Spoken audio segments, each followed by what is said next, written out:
Hi and welcome to SciQ. So it's been a month since the surprising and saddening election results came in, and the reality of a Trump presidency just keeps getting worse. As someone who agrees with Barack Obama that climate change is the greatest threat to humanity, I'm getting more and more depressed with where this presidency is heading. Recently, I was looking at this graph, which shows how much longer we can keep emitting carbon into the atmosphere before we hit 1.5 degrees of warming. Now, 1.5 degrees is considered to be a reversible situation. 2 degrees is kind of like the upper limit, the last line of defense that we defend at all costs. 1.5 is like 50% of reefs will die. There'll still be some ice left in the Arctic. So a situation that we can come back from. We want to keep warming below 1.5.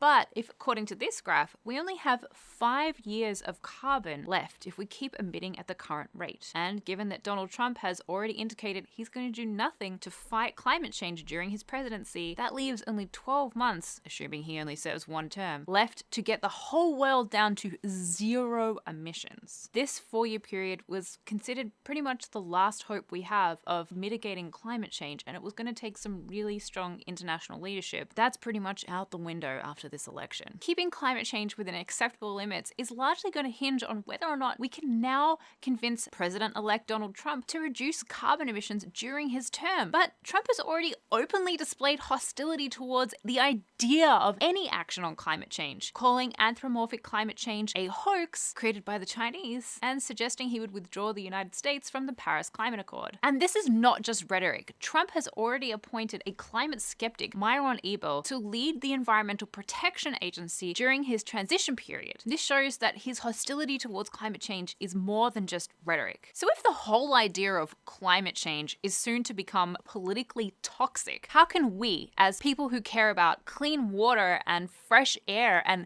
maybe coral reefs that we can visit, how can we convince President Trump that taking action on climate change is a good idea? That's a tough one. Well, first of all, climate scientists and the global community are going to have to stop using our usual line of argumentation about reducing emissions, sacrificing now to save the children of tomorrow. To have our message resonate with Trump, instead of cuts, we're going to have to start talking about growth. Instead of sacrificing, we should be talking about winning. Or instead of reducing carbon emissions, we're going to have to start talking about building renewable energy. That's right, if we're going to have any chance at all to fight climate change, the time has come to focus on renewable energy. It's our way to change the dialogue of climate to fit within Trump's ideology into strength and independence and making America great again. We have to show Trump that backing renewable energy is not just about saving the climate, it's about making the USA winners in the renewable energy race. It's about decreasing our dependence on other nations for energy. And since a large amount of renewable energy will be about building infrastructure, it definitely fits within Trump's $1 trillion